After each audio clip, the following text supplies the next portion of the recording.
En fait, on dit scie ou tavaillon? Alors, en fait, en français, on dirait peut-être des bardeaux au bois. En vosgien, on va dire que c'est des essis. Et dans le Jura, on va appeler ça des tavaillons. Alors, c'est peut-être plus connu sous le nom de tavaillon. Parce que je pense que... Ça dépend des régions, quoi. Oui, oui, tout à fait. Et puis, donc nous, on fait pareil que dans le Jura, depuis le Moyen-Âge, hein, c'est ancestral. Ouais. Mais dans d'autres régions, ils ont différentes longueurs, et puis différentes essences de bois. Hein. Nous, dans le Jura et les Vosges, on utilise de l'épicéa d'altitude qui a poussé très lentement.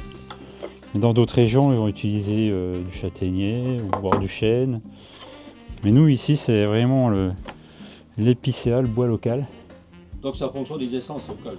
Voilà, ouais. Les anciens prenaient le bois qu'ils avaient sur place. Hein. Ça, c'est du bon sens. Donc voilà, on prenait ce qu'on avait sous la main. Donc on pouvait prendre du sapin, mais le sapin il est moins approprié. Il garde plus l'humidité, Ouais. il ressèche moins vite. Nous dans les Vosges aujourd'hui il ressuie moins vite. Ouais. Et plus c'est fin, plus ça sèche vite. et voilà. Donc c'est pas l'épaisseur qui fait la qualité en fait. Parce que plus il va être épais, moins vite il va ressécher.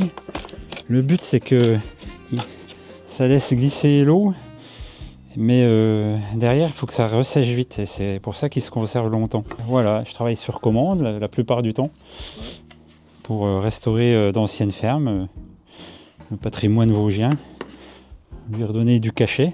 Ouais. Et tu travailles dans le temps parce que c'est pérenne. Et voilà, ouais, les anciens, d'ailleurs on en a la preuve, les bardeaux duraient une centaine d'années, voire plus. Ouais.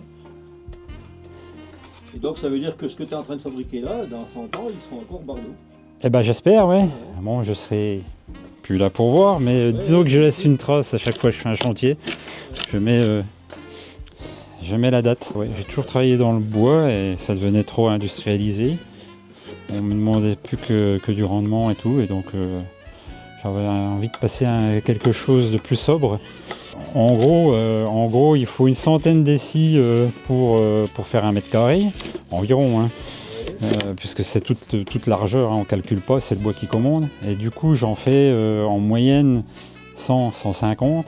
Ça dépend du bois, quoi, de ce qui a redressé. Donc on peut passer le double de temps sur un essis, suivant ce que le bois est tordu, s'il a vraiment poussé. Si c'est du beau bois de fil, ce qui est assez rare, on va passer. Gros, ça fait quoi, 1 mètre carré journée? Tu fais 1 mètre carré par jour? Voilà, parce qu'en fait je compte comme ça, même si je peux en faire un peu plus dans une journée, le lendemain je peux passer du temps en forêt à trouver du beau bois. Après j'ai mes rondelles, les grumes j'ai des pites en rondelles de 33, donc du coup c'est du temps que tu passes aussi, hein, que tu fabriques pas.